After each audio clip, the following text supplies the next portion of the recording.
Ulang lagi videonya.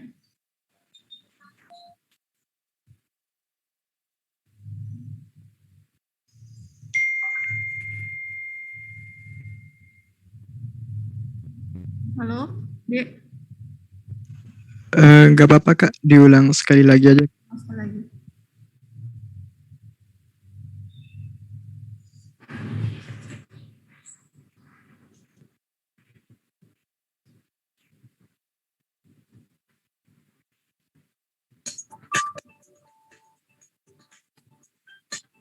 Successful cell culture depends heavily on keeping the cells free from microorganism contamination. This can be accomplished with proper knowledge of sterile environments, working slowly and deliberately, and following all of the guidelines for sterile technique.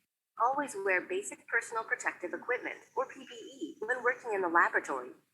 Talk to the safety team at your institute for your required PPE. Also, remember to review the MSDS information before working with any media or reagents. Wear closed-toed shoes and clothes that cover your legs. Washing your hands before handling cells or performing culture work. Jadi di sini tadi itu teknik aseptis itu merupakan salah satu yang menunjang keberhasilan dari kultur sel. Jadi yang perlu diperhatikan itu sebelumnya itu kayak pakai jas lab, terus sepatu, pokoknya yang tertutup. Diusahakan itu permukaan kulit itu tertutup semua.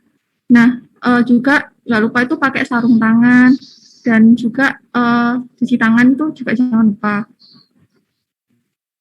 Bacteria and microscopic dead skin particles. Dead skin cells can be a potential source of contamination. A 70% ethanol wash kills microorganisms that could contaminate the cultures. Cleanliness is one of the most important. Jadi sebelum mulai bekerja itu baiknya itu LAF itu disterilin dulu deh pakai etanol atau alkohol. Important parts of sterile technique. Always clean the hood before and after use. Spray alcohol should not be used in any area where a flame is being used due to the fire hazard. The outside of containers carry dust and contaminants. Nah, barang-barang yang mau ditaruh di LAF itu sebelum diletakkan di LAF itu harus disemprot pakai etanol atau alkohol dulu biar dia steril. Remember to clean each item placed in the hood with ethanol. You may choose to spray the item before placing it in the hood or immediately after, as demonstrated. As you clean the item and place it into the cell culture hood, put it in the correct position. Enter the hood with your hands in a forward motion. Try not to sweep across the front and disrupt the airflow. Proper setup of the cell culture hood includes not overcrowding the work surface. Not only does this increase the risk of contamination through accidental touching, but it also interrupts the airflow through the chamber, which will not maintain the sterile field. Jadi di sini itu perlu waktu mau naruh barang-barangnya itu tuh ditata. Jadi jangan di LAF itu terlalu penuh atau sampai nutupin sirkulasi udaranya, karena jika sirkulasi udaranya itu terganggu maka bisa memicu kontaminasi juga. Not maintain the sterile field. For the same reason, it is important to keep the front sash in the lower position when working. The basic idea is to keep your media and reagents sterile by only touching them with sterile objects. Terus menjaga kesterilan dari media dan juga reagen itu penting. Jadi nggak boleh disentuhkan ke barang-barang yang tidak steril. Using sterile media, reagents, and supplies is a big step in keeping your cultures free from contamination. Notice how the cell culture hood is set up to make the following actions easier. The pipette aid is on the right side, so you can easily control the pipetting in your right hand. Reagents are in the center back, so you can... Jadi posisi yang baik itu pipet itu ada di sebelah kanan dan reagen medium, terus kayak botol-botol kultur itu ada di sebelah kiri biar meminimalisir tangan kita tuh nggak nyilang di atas mediumnya. Jadi meminimalisir tangan kita itu ngelewatin mediumnya. Easily open the bottles and pipette from them. It is very important to have the setup in this manner, so you're not crossing your hands or supplies over top of sterile items.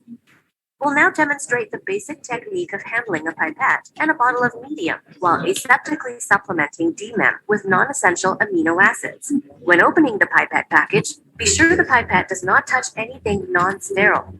Grasp the pipette high on the neck. Insert the pipette into the pipette aid.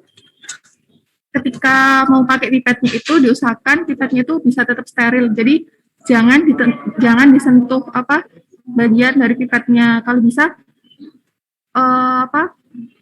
ujungnya itu nggak kesentuh sama barang-barang yang nggak steril. Turn the desired measurement marks toward you and then discard the wrapper. Discard any pipette you accidentally contaminate. Only open your media, reagents, and supplies in the cell culture hood. Opening these items outside the sterile field will result in contamination. When holding the cap, it is important not to touch the inside edge, or you could contaminate it.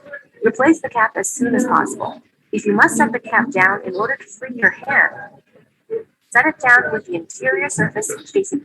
Jadi yang baiknya kalau kita misal mau ngambil reagen atau mau buka mediumnya itu, yang paling baik itu tutup dari botolnya itu dipegang di tangan kiri, terus pipetnya itu di tangan kanan. Itu yang paling baiknya. Tapi kalau seumpama misal kita kesusahan megangnya, itu boleh ditaruh tutupnya. Cuman tutupnya itu harus diletakkan sisi bagian dalamnya itu ada di bawah. Seperti yang ada di video ini. Boleh diletakkan tapi posisinya harus seperti yang ada di video ini deh. Now, when pipetting, try not to touch the pipette to anything non-sterile. Dan ketika melakukan pipetting, diusahakan itu pipetnya jangan sampai nyentuh leher dari botolnya atau bagian luar dari botolnya. The outside of containers, or contamination could result. Each pipette should be used one time and discarded, or washed if using glass pipettes. Reusing pipettes by dipping directly into another media bottle or by leaving it standing in a media bottle increases your chances of spreading contamination. Gently mix the contents after supplementation. Dan yang sudah disuplementasi ini bisa di-mix gentle dulu, baru diberi label. Labeling the bottle after supplementation is a good laboratory practice. Sometimes you'll need to transfer large volumes of liquid from one container to another. The best way to transfer is always to use a sterile pipette. Nah, untuk transfer larutan itu baiknya itu pakai pipet. Cuman kalau misal kita yang ditransfer itu sebanyak yang di video ini, nggak apa-apa langsung ke botol yang baru, tetapi harus hati-hati, pelan-pelan, tapi juga pokoknya meminimalisir tidak tumpah gitu deh. But with practice, it is possible to aseptically pour instead. You should pour quickly and deliberately, using the front corner of the bottle to channel the liquid and improve the speed and accuracy of your pour. Any spills should be wiped with ethanol immediately. When passaging cells, dan kalau misal waktu transfer tadi itu ada yang tumpah, itu cepet-cepet tumpahannya itu dibersihin pakai etanol atau alkohol. Or changing their medium, the basics of aseptic technique are the same. Only open the containers in the sterile field. Do not cross your arms or other items over an open flask. Don't rush, but work at a good pace. And sama jangan buka tutup botolnya kalau bukan di tempat yang steril. Terus kalau pipetnya itu juga jangan terburu-buru. With deliberate motions. Do not reuse pipettes, and do not use items that were inadvertently contaminated. When finished, make sure everything is closed tightly before removing the cell culture hood. Nah, kalau udah selesai itu dipastikan semuanya itu sudah tertutup. Anything opened outside the sterile field will now be non-sterile and should not be used for cell culture work.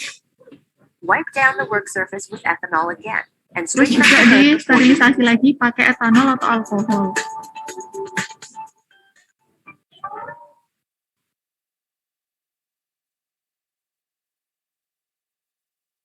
Gimana Dek? Ada yang nggak paham atau ada pertanyaan atau ada yang mau menjelaskan kembali atau mau memberi ringkasan dari video tadi?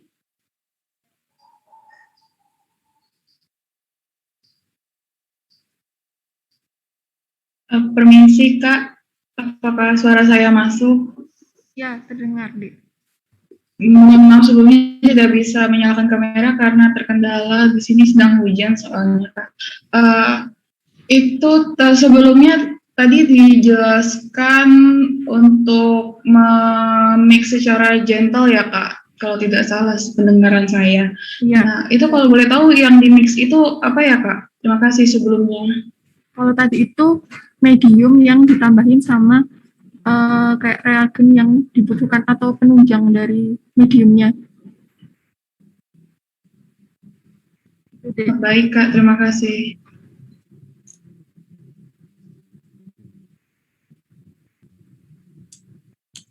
Ada yang lain? Kak, sebelumnya apakah suara saya masuk? Ya, masuk. Ya. Permisi, perkenalkan nama saya Sylvie dari kelas Biologi G. Izin bertanya, terkait di video tadi, untuk pembuatan medianya itu apakah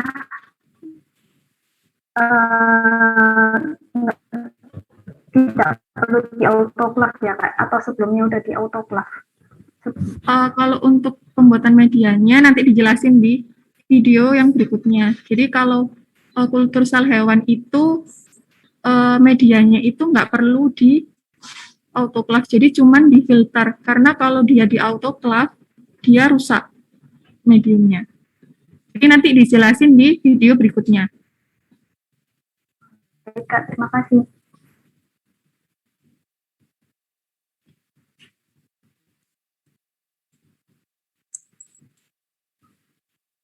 Mbak Cynthia, Ya, ini ada yang tanya di chat. Aisyah Fajriati. Kak, mohon maaf sebelumnya izin bertanya. Mengenai pembukaan tutup botol, mengapa tidak boleh terbalik ya Kak? Sedangkan sudah disterilisasi semuanya. karena apa?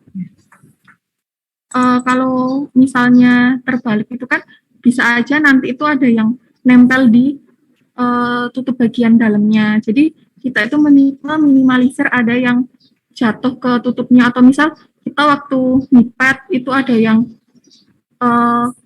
ada ketetesan sesuatu atau kejatuhan sesuatu, kan itu bisa memicu kontaminasi. Jadi gitu tujuannya ditaruh terbalik itu biar dia bagian dalamnya itu nggak kena apa-apa. Seperti itu. Apa ada feedback dari siapa ini? Dari Aisyah?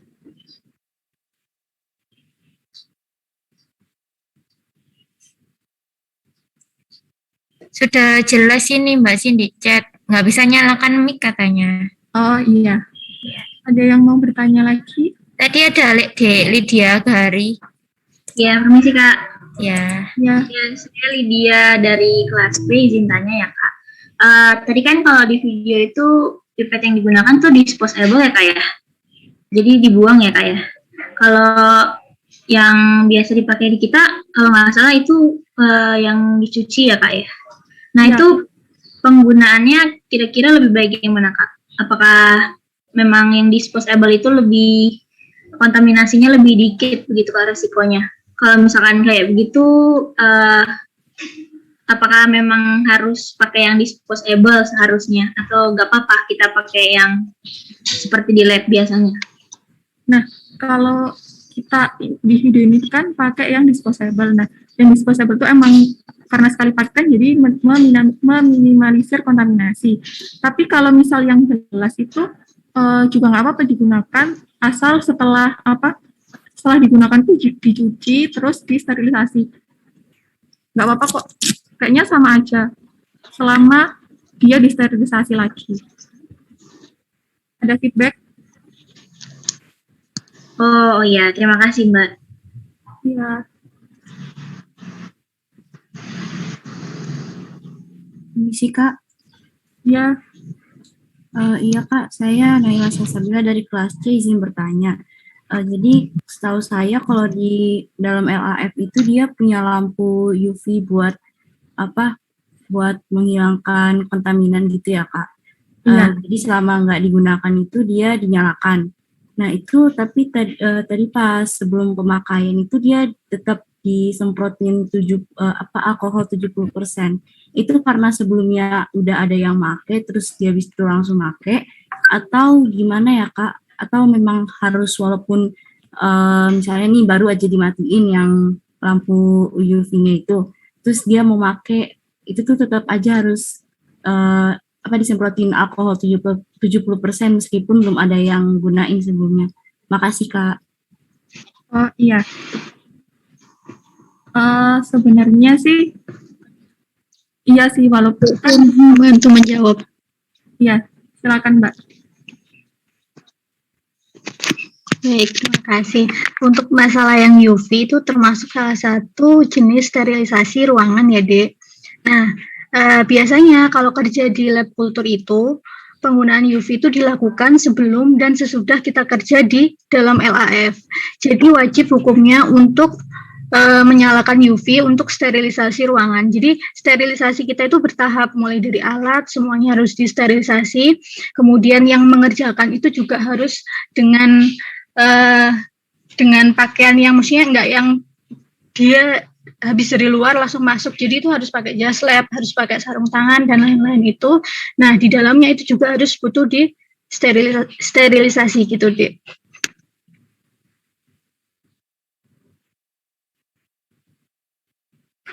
Oh baik Kak, terima kasih untuk jawabannya.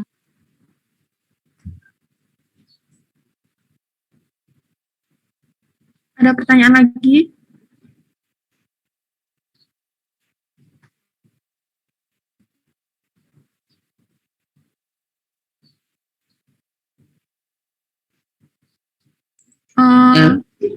Ya, silakan. Permisi Kak Cynthia.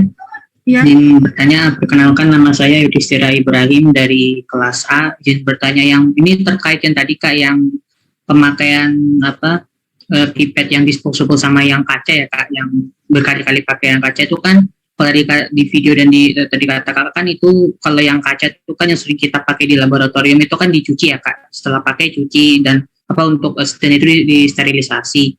Ini sebenarnya ingin tahu saja kan, ini kan lab laboratorium kultur ya kan, jadi semuanya itu harus benar-benar steril di mana tidak ada kontaminan.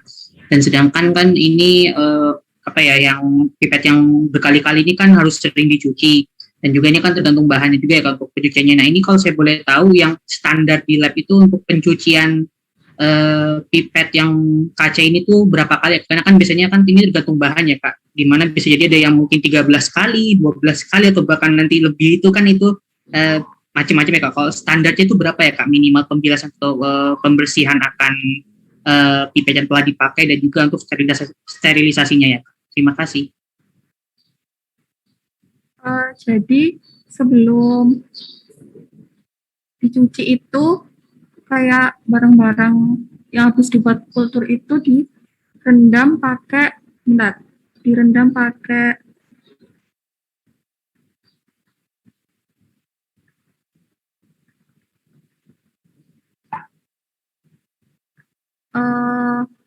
sebentar ya, direndam selama semalam kalau nggak salah.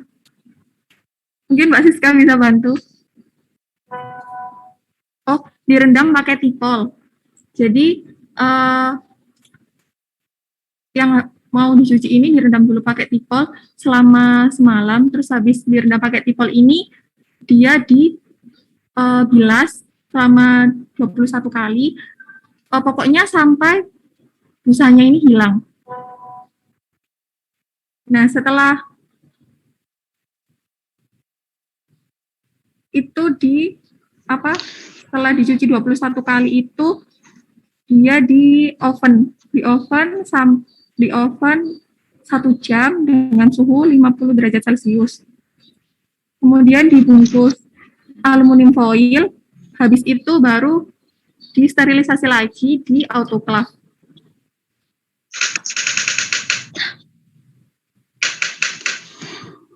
Begitu, Dek. Halo, Ya, Mbak. aku untuk menambahkan. Mohon maaf, tadi itu pertanyaannya untuk pipet yang apa ya? Yang washable Kak, yang dipakai berkali-kali Kak, yang kaca. Yang bukan disposable.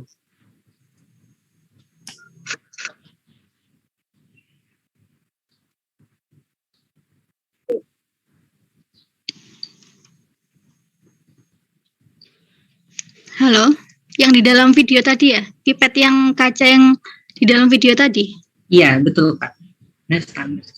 Oh, ini Dek, kalau yang pipet itu, kan sebenarnya kita itu kalau semisal ngerjain kultur, itu biasanya yang kita pakai, yang pertama itu adalah mikropipet dengan berbagai jenis tube itu, yang blue tip, yellow tip, white tip. Nah, kemudian tambahannya itu juga pakai yang pipet volume yang kayak tadi. Nah, kenapa kita menggunakan pipet volume yang kayak tembakan tadi itu? Nah, itu tuh karena kita membutuhkan volume yang lebih banyak. Kan kalau yang di mikropipet itu kan maksimal hanya 1 mili ya, 1000 mikrolit ya. Nah, semisal kita menggunakan itu kan terlalu lama, dan apabila di flash, maksudnya di dalam flash itu kan juga susah kalau semisal kita mau homogenisasi, makanya kita pakai itu. Nah, untuk pipet yang jenis itu, yang panjang itu 5-10 mili itu hanya bisa digunakan 1 kali pakai, jadi langsung dibuang gitu Dek. Oh iya Kak, baik. Nah, dari ini bicarakan tentang pencucian Kak, yang workshop. Baik. Terima kasih Kak atas penjelasannya. Berarti untuk yang pipet yang 5-10 mili itu nggak usah dicuci, langsung dibuang aja. Itu yang disposable ya, karena video tadi ya, karena disposable kan ya itu ya Kak? Iya. Oh iya, baik Kak. Nah, tadi saya tanya yang non disposable, yang dicuci Kak, yang saya tanyakan tadi. Oke. Baik, terima kasih Kak atas penjelasannya. Oke. Mbak Siska? Halo Mbak Siska? Iya. Menanggapi pertanyaannya Yudis tadi kan menanyakan standar berapa kali pencucian untuk alat-alat kacanya itu berapa? Oh, untuk alat-alat kaca atau yang pipet ya Mbak tadi? Boleh pipet ataupun misal kalau alat-alat kaca yang sekiranya bisa digunakan kembali itu kira-kira berapa kali pencucian? Oh, kalau untuk yang glassware itu langkahnya untuk sterilisasi itu direndam dulu dengan tipol selama 24 jam. Jadi semalam. Nah, kemudian dibilas, keesokan harinya itu dibilas dengan air mengalir itu sebanyak 21 kali sampai busanya itu hilang. Nah, kemudian untuk terakhir pencucian yang ke-21 tadi itu menggunakan Aquades. Setelah dicuci menggunakan Aquades, kemudian dimasukkan ke dalam oven dengan suhu 60 derajat Celcius selama 1 jam. Fungsinya untuk mengeringkan dari glassware itu. Kemudian setelah kering, itu dibungkus menggunakan aluminium foil. Nah, selanjutnya di oven lagi dengan suhu 125 derajat selama 3 jam. Gitu, Mbak. Oke, terima kasih Mbak Siska. Oke.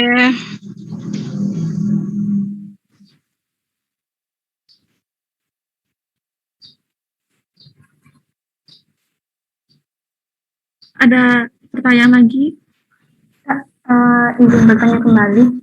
Saya Silvi dari kelas Geologi B terkait penggunaan yang filter yang filter itu tadi kan kalau di pembuatan media sel kultur hewan ini kan nggak pakai di autoclave ya, pakainya filter aja. Nah tadi kan ada beberapa macam bahan dan juga ada antibiotik. Nah itu untuk filternya itu bisa digunakan untuk berapa media atau setiap perbedaan komponen bahannya itu harus ganti atau gimana Kak? Kalau untuk filternya ya untuk setiap larutan ya ganti apa filternya. Soalnya kan kalau misal kita pakai satu filter kan pasti di filternya itu kan ada bekas-bekasnya apa larutan sebelumnya. Jadi sebaiknya itu eh, dicuci dulu filternya atau disterilisasi lagi, baru bisa dipakai untuk larutan berikutnya. Izin feedback, berarti untuk filter tadi bisa disterilisasi ulang dan bisa dipakai kembali, Kak? Bukan sekali pakai? Untuk filternya bisa dipakai lagi.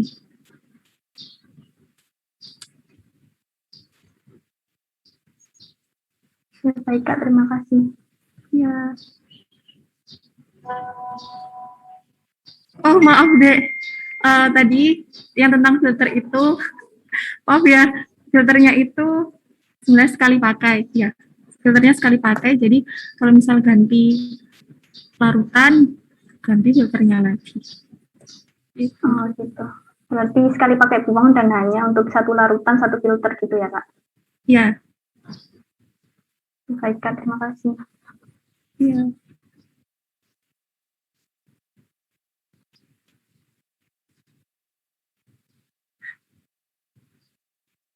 Ya, Kak Foni dari biologi, izin bertanya apakah diperbolehkan? Ya, silakan. Oh ya, tadi itu dijelaskan bahwa pembukaan atau penutupan botol itu harus di tempat yang steril ya, Kak. Itu tuh seperti apa tempat yang steril dan tempat yang tidak steril gitu, perbedaannya itu di bagian mananya? Terima kasih, Kak. Jadi tempat yang steril itu kayak di dalam LAF gitu deh kan. LAF itu kan kayak kita meminimalisir adanya kontaminan di LAF itu. Jadi yang dimaksud nggak steril itu kalau kita buka tutupnya itu di luar LAF seperti itu. Gimana, Dek? Ada Oh ya, Kak. Berarti semua hal yang dilakukan itu harus di dalam LAF seperti itu ya, Kak? Iya, cuman kalau misal ada beberapa yang kita itu nggak bisa di dalam LAF. Misalnya kalau kita mau buat media itu kan mungkin kita bisa di LAF-nya itu waktu nyampur-nyampur bahan-bahannya. Tapi kan waktu nanti istirar itu harus keluar dari LAF kan. Nah, baru setelah itu setelah dikeluarin itu kan pasti nanti akhirnya difilter. Jadi dia bisa steril lagi waktu difilter gitu, Dek. Apa bisa dipahami? Ya, Kak, bisa dipahami. Terima kasih atas jawabannya.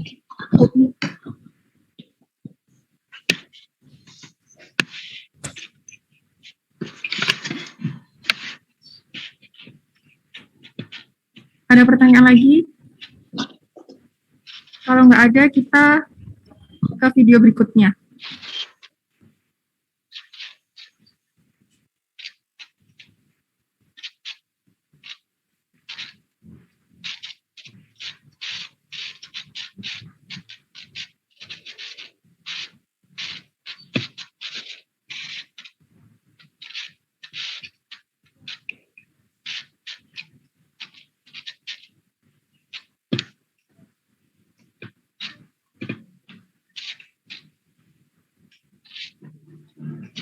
Apakah sudah terlihat videonya? Sudah, Kak. Sudah, Kak.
Gimana, dia udah paham atau mau diputar lagi?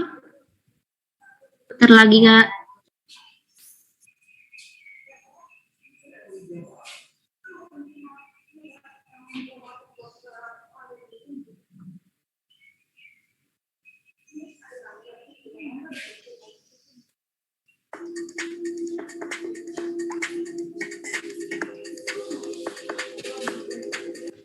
Jadi yang dibungkus ini ini mediumnya.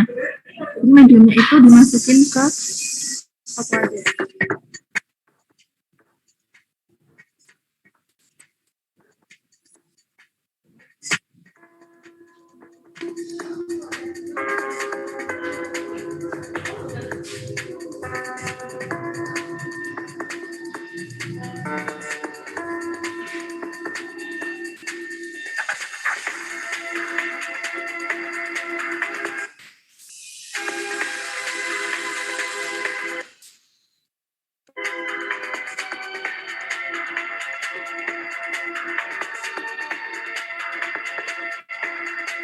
Dan waktu sekiranya mediumnya tadi udah tercampur rata, itu ditambahkan sodium bikarbonat. Nah, sodium bikarbonat ini fungsinya itu untuk menyeimbangkan pH-nya. Jadi biar mediumnya ini itu pH-nya sesuai sama yang kita inginkan.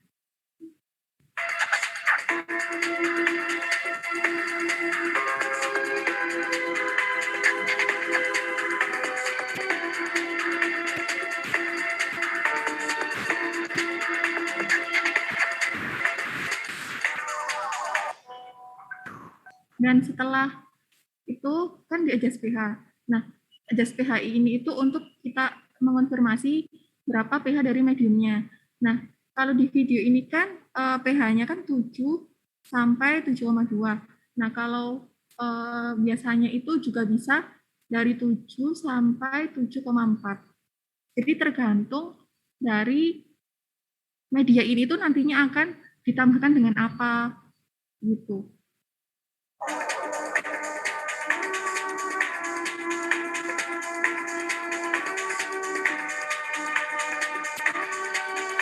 Dan ini alat untuk filternya.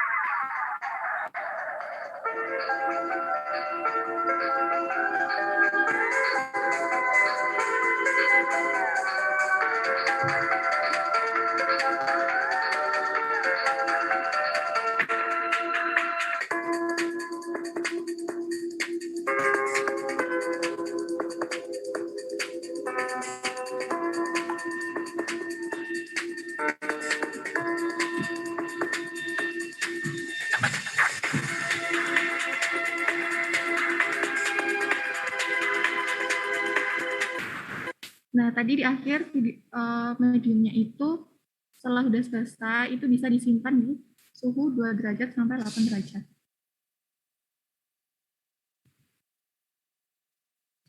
Gimana, Dek? Udah jelas? Atau masih ada yang dibingungkan? Masih, Kak. Ya.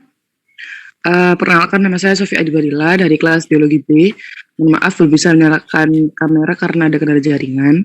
Saya ingin bertanya, saat proses filtrasi itu kan di alatnya seperti ada sambungan kayak pipa kecil yang itu panjang itu. Nah, itu fungsinya untuk apa ya, Kak? Terima kasih. Itu tuh kayak vakum, jadi kayak bantu biar airnya itu bisa cepat kesaring, biar bisa cepat turun gitu, Dek. Kayak bantu buat ngevakumnya gitu. Apa ada feedback? Ya, makasih Kak, udah cukup sepertinya.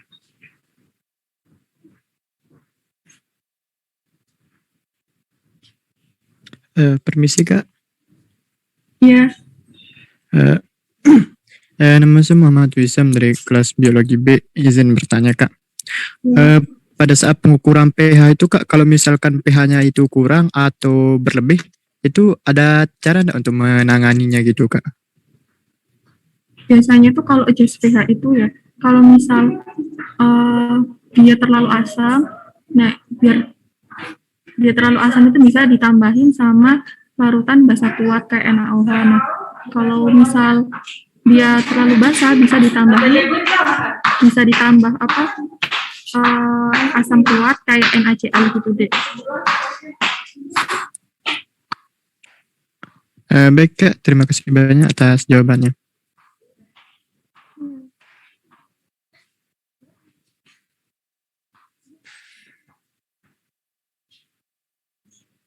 Ada pertanyaan lagi? Ini sih Kak. Iya. Saya Michelle dari kelas C, izin bertanya Kak, untuk pembuatan medium ini apakah butuh dalam suasana gelap seperti itu Kak yang menimpa saya? Kemudian yang kedua berarti untuk medium yang kultur hewan berarti kita tidak perlu buat secara manual lagi begitu ya Kak? Terima kasih. Nah, ya kalau medium untuk kultur sel hewan ini dia bentuknya itu serbuk gitu deh, jadi langsung ditambahin ke aquades gitu. Nah, untuk dibuat tempat gelap atau enggak, sepertinya enggak deh, enggak harus di tempat gelap. Mungkin tadi karena videonya aja yang gelap mungkin. Ada feedback. Baik Kak, terima kasih penjelasannya.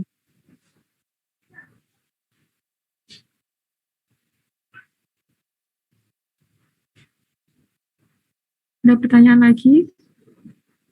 Apa ada yang mau izin bertanya lagi?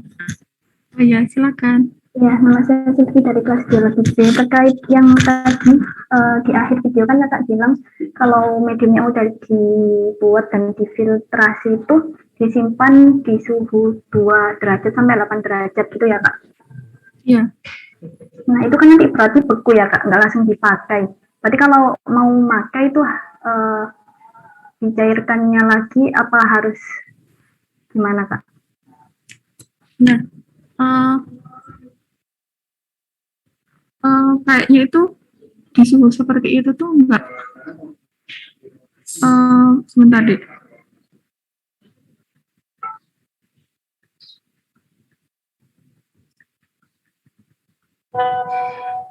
Oh ya, di suhu itu tuh mediumnya enggak beku deh, di suhu 2 sampai 8. Oh iya, 2 sampai 8 itu kulkas biasa ya Kak? Iya, jadi dia cuma dingin aja. Oh, berarti mediumnya nggak apa-apa kalau nggak langsung dipakai untuk ke kultur hewannya. Memang harus disimpan dulu atau gimana Kak? Enggak sih, cuman kan bisa jarak dari jangka waktu nyimpennya itu kayaknya paling baik itu seminggu deh. Soalnya kan kalau lebih lama itu bisa aja kandungannya itu udah nggak baik atau nggak udah nggak sebaik dari awal bikin gitu, nggak se-fresh gitu loh intinya. Jadi kayaknya seminggu kayaknya. Berarti kalau mau langsung dipakai nggak pakai disimpan di kulkas dulu juga nggak apa-apa ya Kak? Nggak harus. Walaupun itu nggak disimpan di kulkas dulu, kalau mau langsung dipakai itu nggak apa-apa, nggak harus yang dimasukkan di kulkas dulu sebelum dipakai. Iya. Baik, Kak. Terima kasih.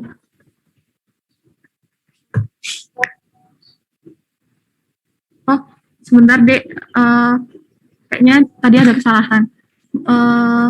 Untuk mediumnya tadi, ya, kayaknya harus setelah jadi, itu harus disimpan di kulkas dulu. Biar proteinnya itu terjaga. Jadi, mungkin di kulkas sehari atau berapa, pokoknya nggak langsung dipakai gitu, Dek. Maaf ya, tadi penjelasannya salah. Baik, Kak. Terima kasih.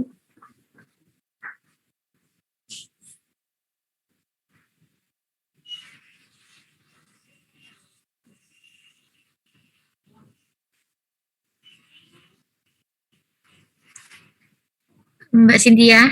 Ya. Ini di chat ada yang tanya, Aisyah Fajriati.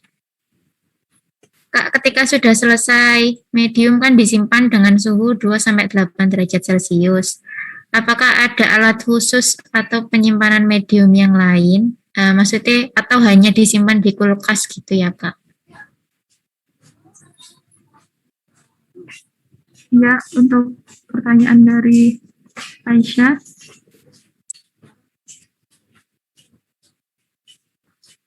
itu sepertinya hanya disimpan aja, Dek. Jadi cuman kan dia udah di botol kan, udah ditutup juga.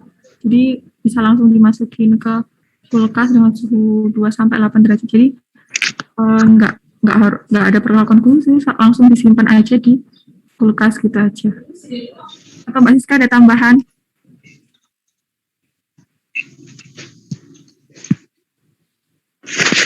Iya, Dek, langsung disimpan aja kok. Jadi dalam kontainer tempat medianya itu langsung ditaruh di kulkas gitu.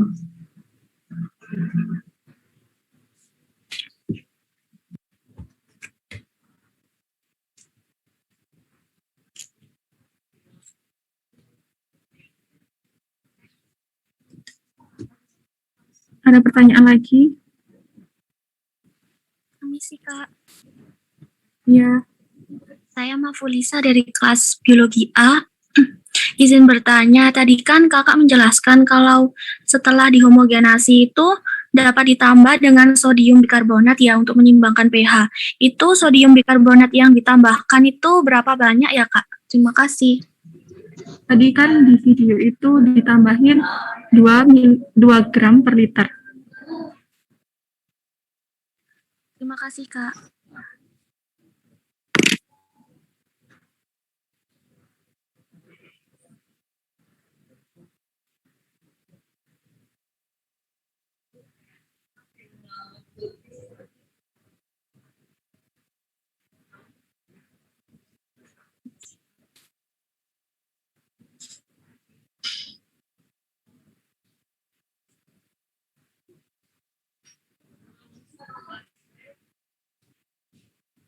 Yang mau bertanya?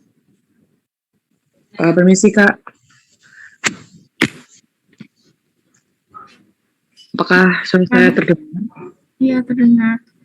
Mohon maaf, izin bertanya lagi. Tadi mengenai yang alat untuk mengukur pH, itu kan di videonya kan langsung dimasukkan ke itu medianya. Nah, itu apakah sebelumnya tidak ada sterilisasi khusus atau emang Kak Bapak masuk langsung ke medianya ya, Kak? Terima kasih. Untuk alat kecil pH-nya itu, sebelum alatnya itu dimasukin ke mediumnya itu, alatnya itu dicuci dulu, Dek. Biasanya itu dicuci pakai Aquadress. Itu. Jadi kalau mau pakai itu, alat buat adjust pH-nya yang dimasukin ke larutan itu, dicuci pakai Aquadress. Baik, terima kasih, Kak.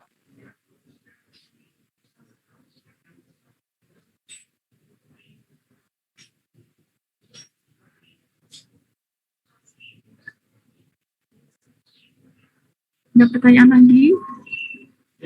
Permisi, Kak. Ya. Jadi, Kak, saya Dimas dari kelas biologi C. Izin bertanya, Kak. Tadi pada saat proses filtrasi itu kan ada selang yang katanya tadi seperti vakum. Itu berarti apa dihubungkan dengan pompa vakum seperti itu, Kak?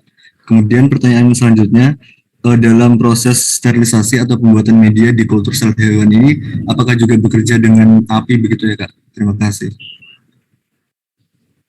Ya, kalau untuk vakum, ya kan pasti buat narik buat ngevakumnya itu kan pasti ada alatnya. Nah itu kayaknya tadi di videonya itu nggak ditampilin alat vakumnya. Jadi itu pasti kalau ada vakumnya gitu ada alat buat ngevakumnya gitu. Nah, kultur sel hewan ini sebenarnya nggak pakai api. Itu deh, setahuku kayaknya nggak pakai, tapi Mbak Siska ada tambahan kalau misal ada tambahan, tapi setahuku nggak ada yang pakai api.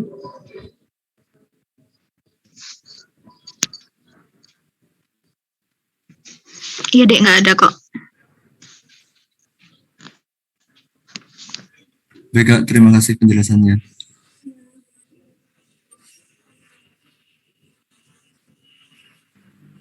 Izin bertanya Kak.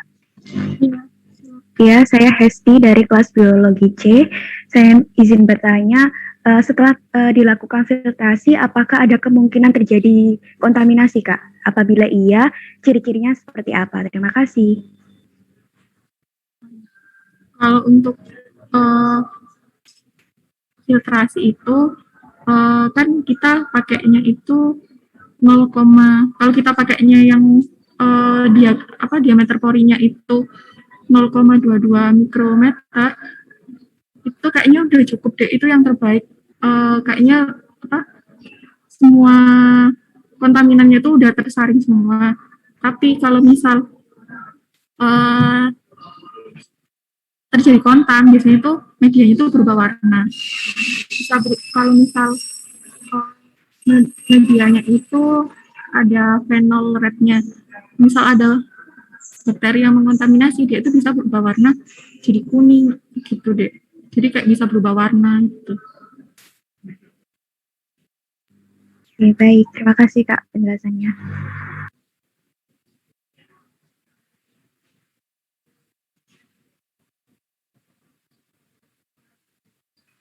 Sih Kak. Ya.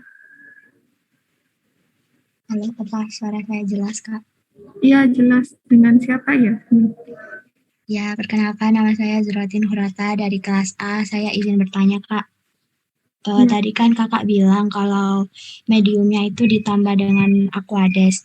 Nah, yang ingin saya tanyakan itu apakah dalam kultur sel hewan ini harus secara mediumnya itu harus cair gitu ya Kak.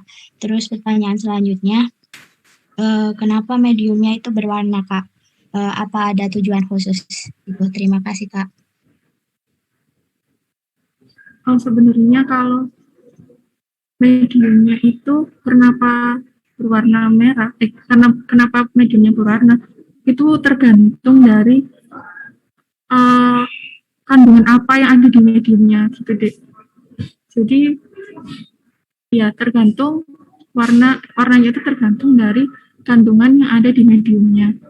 Nah untuk yang apa tadi Dek, satu pertanyaan yang lainnya tadi? Itu Kak, penambahan Aquades di medium, yang di mediumnya itu Kak, kan serbuknya tadi dicampur ke Aquades itu, kenapa harus cair gitu mediumnya? Oh iya,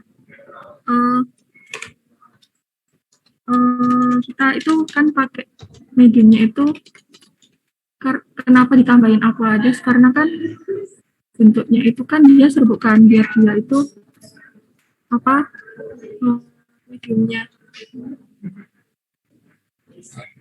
mediumnya itu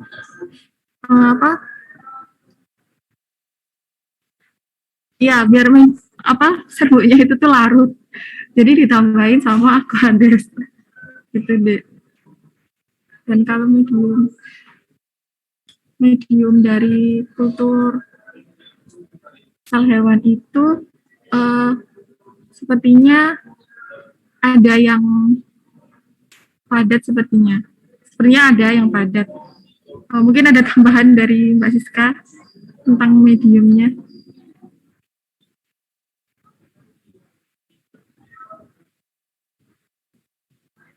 Halo, Mbak Siska. Ya, Dek. Kenapa cair gitu ya tadi ya? Iya, Kak. Mungkin itu juga ini deh, menyesuaikan dengan kondisi ini. Jadi kan kita kalau kultur itu kan lingkungannya dibuat biar sama dengan kondisi aslinya. Nah, sedangkan sel di dalam tubuh itu kan secara garis besar itu kan kayak mengandung banyak larutan gitu nggak sih, Dek? Jadi memang dalam cairan gitu. Biar hampir sama dengan kondisi ketika sel itu di dalam tubuh. Gitu. Kalau semisal padat kan berarti sel itu tidak bisa bergerak, maksudnya tidak bisa leluasa untuk untuk berkembang gitu. Kan kalau dalam larutan kan dia lebih fleksibel gitu. Jadi intinya menyesuaikan dengan kondisi aslinya, gitu deh. Baik, terima kasih atas jawabannya, Kak. Terus saya yang masih kurang yang tadi, Kak, yang bergantung pada kandungan yang ada di mediumnya. Nah, itu maksudnya gimana ya, Kak? Kandungan yang seperti apa? Saya kurang paham, Kak. Maaf. Terima kasih. Gimana, Dek? Maaf, putus-putus. Itu, Kak. Tadi kan dijelaskan yang ada mediumnya kan ada warnanya. Nah, itu dijawab sama kakaknya kan bergantung pada kandungan yang ada di mediumnya. Nah, itu kandungan yang seperti apa ya, Kak? Saya kurang paham maksudnya kandungan. Seperti itu, Kak. Oh, ini kan dalam media kultur kan banyak komposisinya, mulai dari vitamin, mineral, protein, asam amino, dan lain-lain. Nah, di dalamnya itu ketika dia berubah warna menjadi merah itu karena di dalam kandungan si media itu adanya kandungan phenol red. Nah, dengan adanya kandungan phenol red itu kita bisa semisal ada sesuatu yang ada kontaminasi bakteri atau apa, nah itu tuh bisa sebagai faktor yang bilangnya gitu ya, yang langsung peka terhadap itu. Jadi warnanya itu tuh bisa langsung berubah, gitu Dek. Dan kenapa dibuat merah, itu tujuannya juga seperti itu. Jadi biar, kan kalau semisal dibuat bening, kan kita nggak ngerti itu ada kontaminasi apa atau apa gitu. Tapi kalau semisal dibuat berwarna, nah contohnya tadi adalah warnanya merah, jadi itu buat faktor pendeteksi ketika media itu tidak dalam kondisi yang normal, gitu Dek. Oh iya Kak, sudah paham. Terima kasih. Terima kasih. Oke, sama-sama.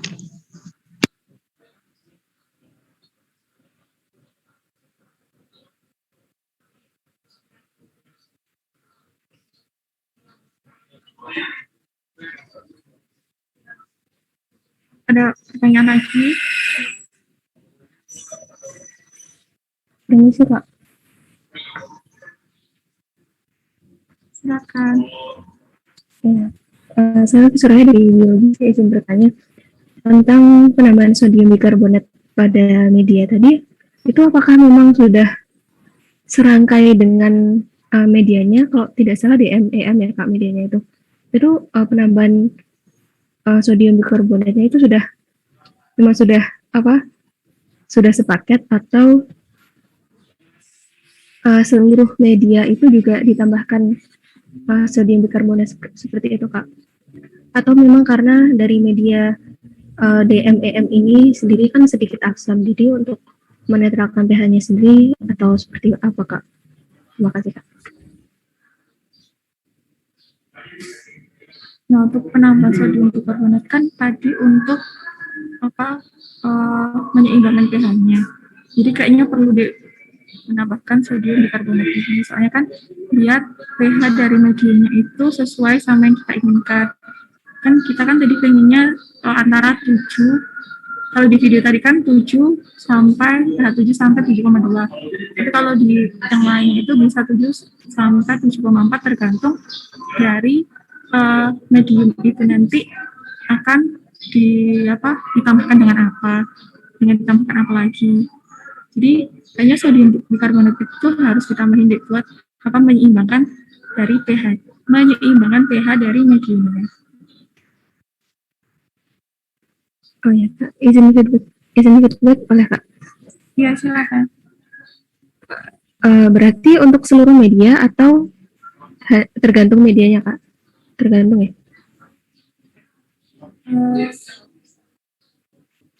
Untuk penambahan sodium bikarbonat, sepertinya semua media sepertinya ditambahkan sodium bikarbonat. Tapi kalau sepertinya setahu saya itu ditambahkan sodium bikarbonat.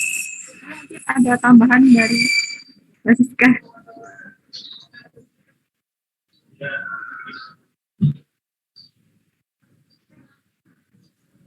Sorry, Dek, gimana? Bisa diulang lagi? Ya. Sodium bikarbonat itu harus ditambahkan di semua medium atau bergantung dari medium apa? Bergantung dari mediumnya, Mbak. Oh, gini, Dek. Jadi media itu ada yang modelnya dia itu serbuk, terus kita ngelarutin sendiri. Ada yang dia sudah berbentuk cair dalam kontainer gitu. Nah, itu biasanya yang diproduksi dari perusahaan-perusahaan itu yang langsung jadi gitu, Dek. Nah, semisal kalau yang kita bikin sendiri, biasanya kebanyakan itu kita harus menambahkan natrium bikarbonat gitu. Karena kebanyakan itu dia lebih ke asam si media aslinya itu gitu. Baik, Kak. Terima kasih, Kak. Terima kasih banyak.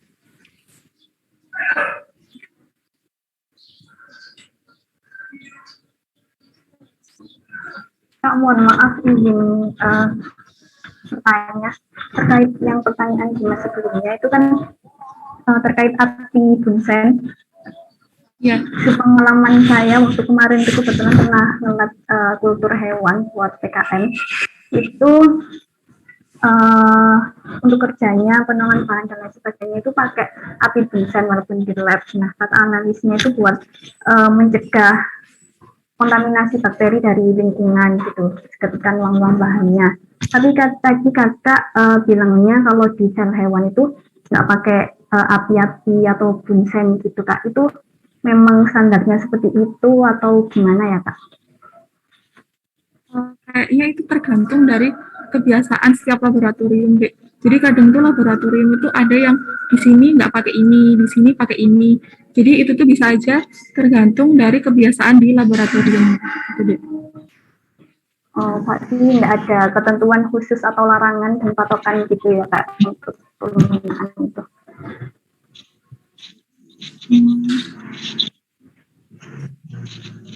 Kalau larangan atau patokannya kayaknya nggak ada deh.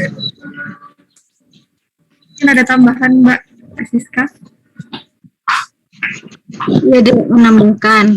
Ya, ada beberapa peneliti itu juga ada yang menggunakan bunsen memang. Nah, itu tuh digunakan buat double sterilisasi mereka, atau mungkin mereka menggunakan barang-barang yang bersifat logam. Dimana ketika dia mau menggunakan itu butuh sterilisasi lagi dengan cara dipanasin di atas bunsen gitu. Tapi kalau kebanyakan yang kerja di biomol itu nggak pakai bunsen, Dek. Gitu. Berarti cukup pakai LKF aja ya, Kak, yang untuk kerja pembuatan medianya. Nggak perlu ada api bunsen yang di dalamnya. Iya, biasanya banyak yang gitu, Dek. Baik, Kak, terima kasih. Sama-sama. Permisi, Kak, izin bertanya. Iya, saya Wanda dari kelas B, izin bertanya. Untuk medium dari sel hewan ini kan menggunakan, dari contohnya kan menggunakan medium yang instan, gitu ya, Kak. Tapi apakah boleh dari kita itu menambahkan sesuatu yang atau bahan untuk menunjang tujuan kita, begitu, Kak? Jadi misal kalau dari kemarin, dari praktikum yang kemarin itu kan misal kita membuat sesuatu menumbuhkan akar itu zat pengatur tumbuhnya harus dibanyakin, yang ini harusnya yang ini begitu. Apakah ada boleh begitu Kak? Terima kasih. Untuk penambahan ke mediumnya itu kan setelah medium yang jadi itu kan tadi cuma ditambahin sodium bikarbonat aja kan. Nah itu kalau dia mau dipakai lagi, dia itu bisa ditambahin dengan ditambahin FBS atau ditambahin apapun tergantung dari apa yang kita mau, apa penelitian kita. Jadi bisa ditambahin tergantung penelitian kita itu apa. Tapi ditambahinnya itu biasanya setelah mediumnya itu jadi deh. Gitu. Apakah ada feedback? Oh ya. Gitu. Terima kasih Kak. Iya. Mohon maaf Kak, menyela ya. Untuk tadi Dek Wanda itu kan penambahannya itu maksudnya apa dulu? Penambahan yang di luar dari komposisi dari mediumnya itu atau penambahan zat lain? Iya Kak, izin menjawab itu untuk penambahan dari di luar mediumnya begitu Kak. Bahan dari di luar medium begitu Kak. Baik, bagaimana Mbak Siska? Jika ada bahan-bahan lain di luar dari medium itu, standar dari mediumnya, apakah boleh ditambahkan? Karena kan kalau memang di kultur tumbuhan kemarin itu kan memang sebagai pengganti karbon atau pengganti apa selain gula itu kan bisa ditambahkan yang lain seperti kata Bu Wahyu kemarin tuh ya bisa diganti air kelapa atau bisa ditambahkan pisang, itu kan di luar dari media. Nah, ini apakah boleh Mbak Siska ditambahkan selain media dari standar untuk kultur hewannya ini? Ya Mbak, nah, jadi gini, yang ditunjukkan di dalam video tadi itu adalah media dasar saja. Nah, biasanya kalau kultur sel itu kita harus menambahkan pertama antibiotik seperti penstrep, itu biasanya 1%. Nah, kemudian juga ditambahkan serum. Nah, biasanya kita makainya adalah FBS, fetal bovine serum.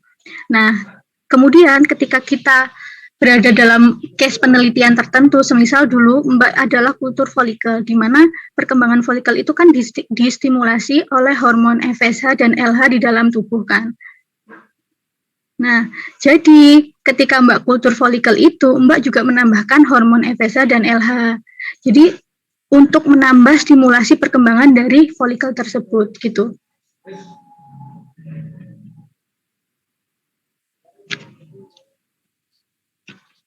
Gimana, Dek? Baik Kak, terima kasih atas penjelasannya. Oke.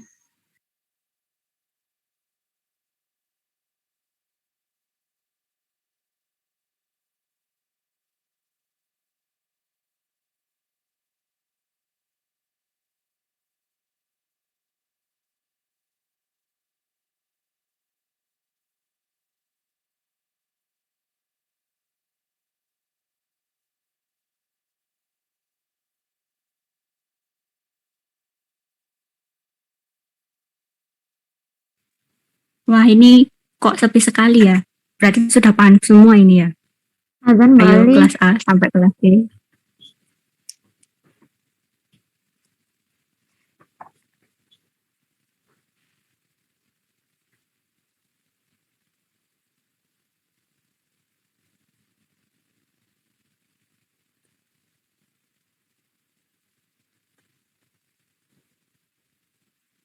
Adik-adik, apakah masih ada yang mau ditanyakan? Apa dirasa sudah cukup?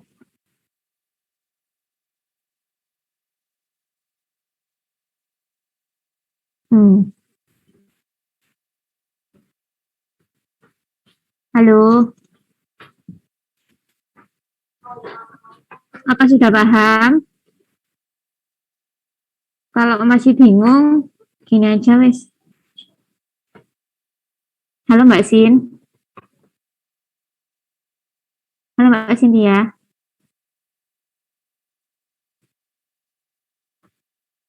Oke, sini aja wes. Kan ada kelas A, B, C. Mungkin bisa nge-review, misal tadi untuk teknik aseptiknya aja, atau mau review pembuatan medianya aja, sebisanya yang sudah dicatat tadi, bisa disampaikan ke teman-temannya. Mungkin tadi ada teman-temannya yang mungkin sinyalnya kurang bagus, atau masih kurang paham dengan tadi sesi diskusi kita. Yuk, dari kelas A siapa yang mau mereview sedikit?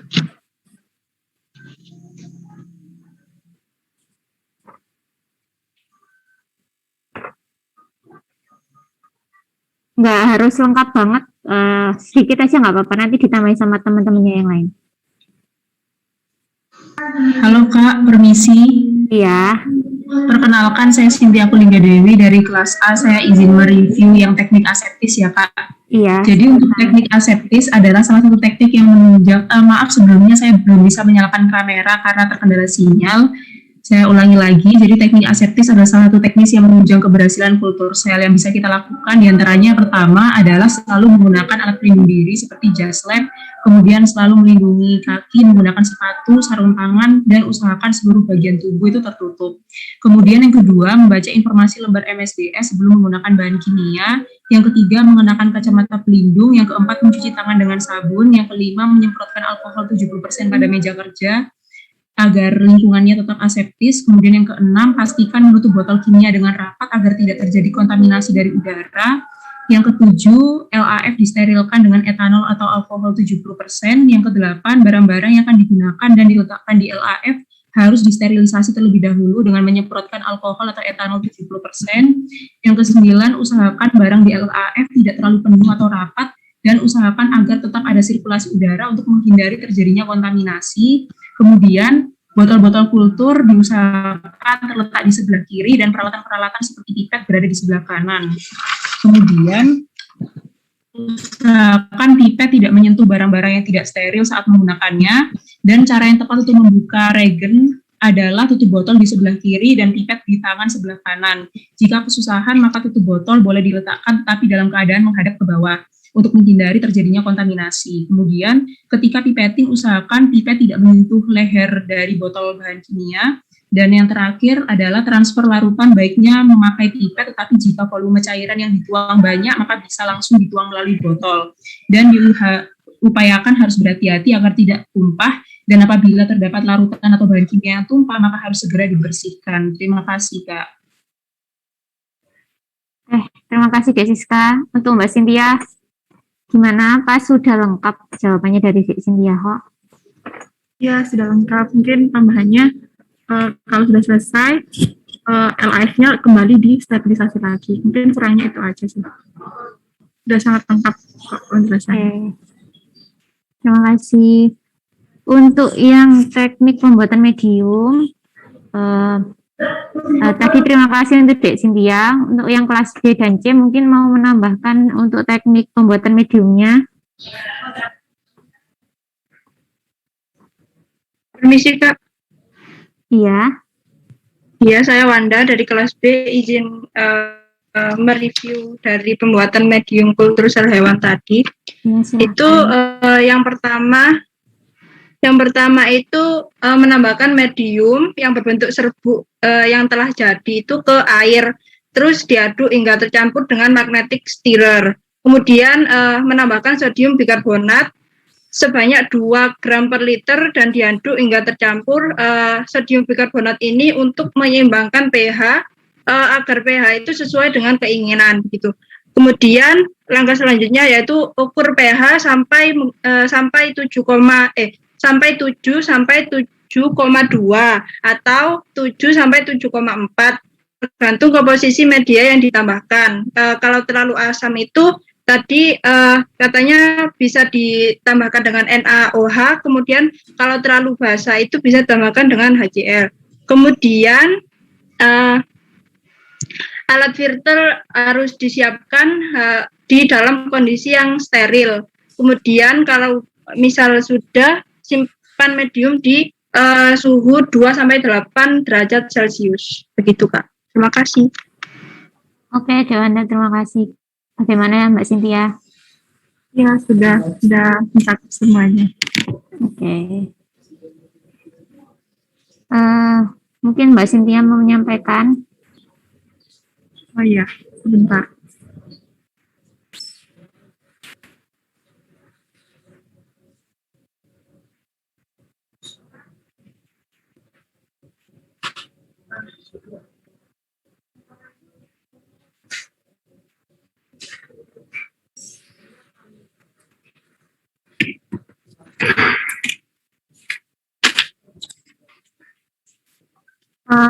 Jadi untuk di media kultur sel hewan ini ada beberapa contohnya mediumnya.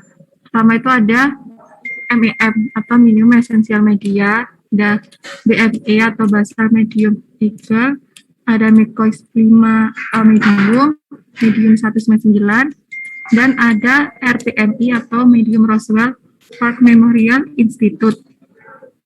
Jadi pemakaian media ini juga bergantung dari kita pakainya itu kita mau kultur sel apa. Misal kalau yang saya setiap dari media kultur sel ini itu kandungannya berbeda. Jadi tujuannya pun juga berbeda. Nah, untuk MEM ini biasanya untuk sel adherent mamalia atau bisa untuk sel HeLa. Nah, untuk BME ini bisa untuk menunjang pertumbuhan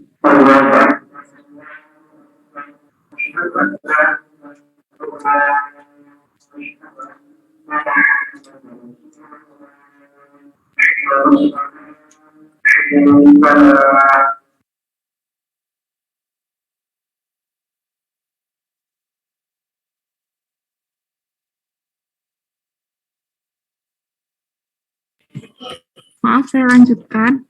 Nah, untuk yang basal medium eagle atau BMI ini bisa untuk menunjang pertumbuhan sel HeLa. Nah, untuk yang mycois 5A medium ini salah satunya bisa untuk sel hepatoma atau sel karsinoma. Dan medium mycois 5A medium ini di dalamnya itu salah satunya terkandung L-glutamin.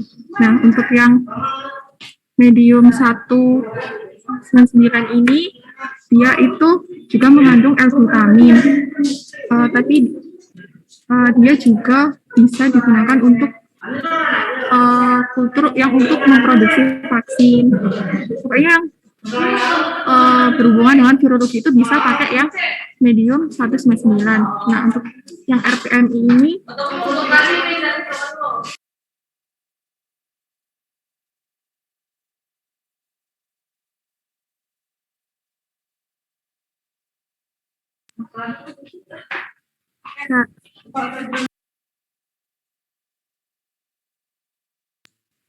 maaf, saya lanjutkan. Nah, untuk yang media RPMI ini yaitu biasanya untuk sel-sel limfoid dan untuk kandungan dari RPMI ini biasanya ada asam amino, vitamin, glukosa, glutathione, dan lain-lain. Nah, untuk jelasan lebih lanjutnya nanti jenis-jenis media ini bisa dijelaskan di laporan.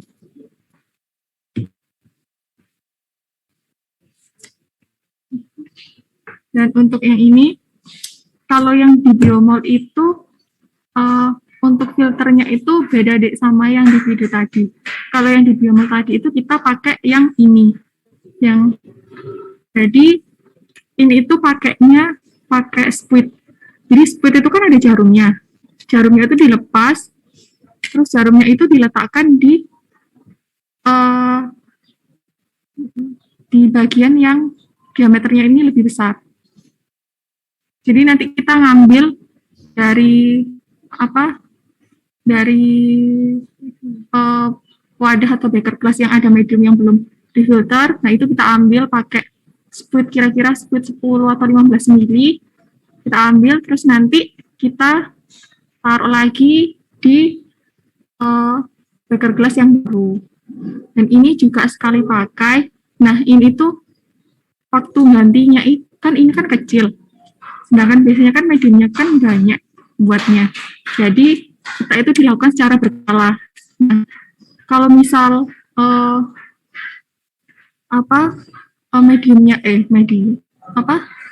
alat filtrasinya ini tuh udah kayak buntu, itu bisa ganti ke alat filtrat yang baru, begitu. Dan Mbak, tambahan dari saya. Oke, Mbak Cynthia. Oh, format laporannya, Mbak. Oh ya, format laporannya.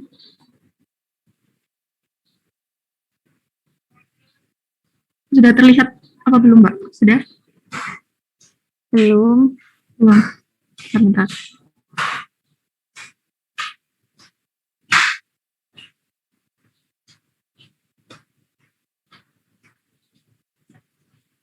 Dan untuk di format laporannya hampir sama kayak topik-topik sebelumnya. Ada latar belakang, maksimal 2 halaman, rumusan masalah, tujuan, terus bab 2-nya metode, waktu dan tempat, pangkat kerja. Kemudian untuk bab 3.1 ada analisis proses. Nah, yang 3.1 ini yang teknik aseptis. Jadi setiap langkah itu fungsinya apa, dan juga dibandingkan literatur. Yang untuk pembuatan media kultur juga begitu. Kemudian, ini maksudnya 3.2. Yang untuk 3.2 itu menjelaskan jenis-jenis media kultur sel hewan. Jadi dijelaskan kandungannya apa, fungsinya apa, gitu.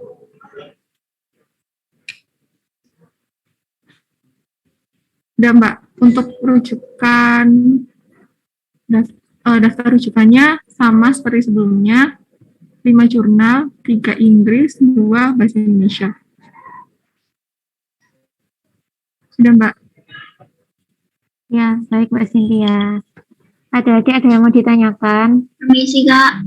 Iya. Yaitu saya Lydia dari kelas B mau tanya. Itu kan jadi ada 2 yang kita bahas, teknik aseptis sama pembuatan media kultur. Nah, untuk langkah kerjanya itu berarti dibikin subbab lagi, anak subbab lagi kah atau bagaimana ya Kak ya? Iya, jadi yang teknik aseptis itu yang 3.1 ya subbab baru Maksud saya di metodenya Kak, di langkah kerjanya itu dibikin.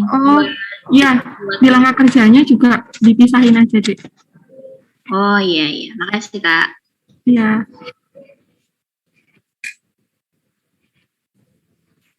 Yang lain? Ada yang mau ditanyakan? Misi Kak. Iya. Saya Dimas izin bertanya Kak. Di buku pedoman itu kalau nggak salah ada LPS, itu apa dipakai ya Kak? Terima kasih. Ya, apa Dek bisa diulangi? Ya Kak, di buku pedoman itu kalau nggak salah ada LPS-nya, itu apa dipakai ya Kak? Oh, LPS. Nggak usah dipakai, Dek. Nggak usah. Baik Kak, terima kasih.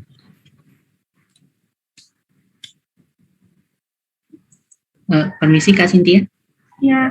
Saya Yudhistira Ibrahim dari kelas A, izin bertanya. Ini memastikannya kan tadi kata kakak ini sama seperti laporan sebelumnya ya Kak, artinya bersangkutan dengan yang ditanyakan sama Lydia, yang langkah kerja itu otomatis dibuat diagram alif juga ya Kak, jadi nggak dalam bentuk paragraf gitu. Apakah sama kayak yang kemarin, jadi dalam bentuk diagram alif itu, atau apakah ada agak beda di yang topik hewan Kak? Terima kasih. Langkah kerjanya dijadiin kayak kemarin aja sama diagram alif, cuman dipisahin gitu. Baik Kak, terima kasih Kak atas konfirmasinya.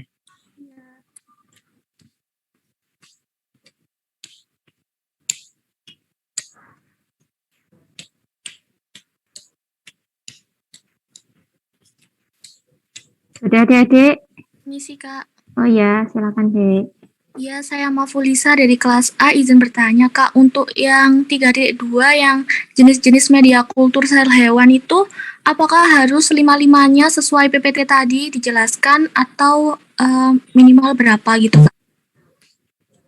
Minimal 5 deh, minimal 5 yang ada di PPT tadi, minimal.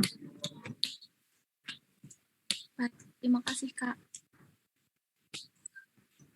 Permisi Kak Cynthia, izin bertanya lagi jika boleh. Ya.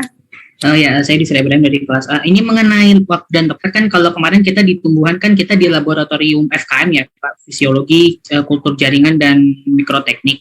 Kalau nggak salah ya saya, Pak. Nah, untuk yang hewan ini apakah di laboratorium biomol ataukah di fisiologi hewan kalau nggak salah saya FSIH kalau nggak salah itu atau bagaimana ya Kak untuk lokasinya atau mengikuti lokasi kami sekarang di ini Kak. Terima kasih. Untuk laboratoriumnya sudah untuk laboratoriumnya itu di laboratorium fisiologi struktur dan perkembangan hewan. Baik Kak, terima kasih Kak atas konfirmasi. Ya.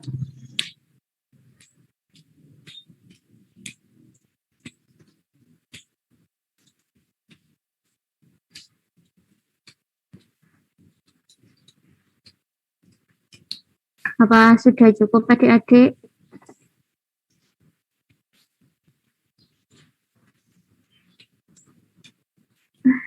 Oke, diam Rek. Kalau diam berarti sudah ya? Sudah, oke. Mbak Cynthia, apa mau dilanjut proses? Ya, dilanjut proses saja Mbak. Oke.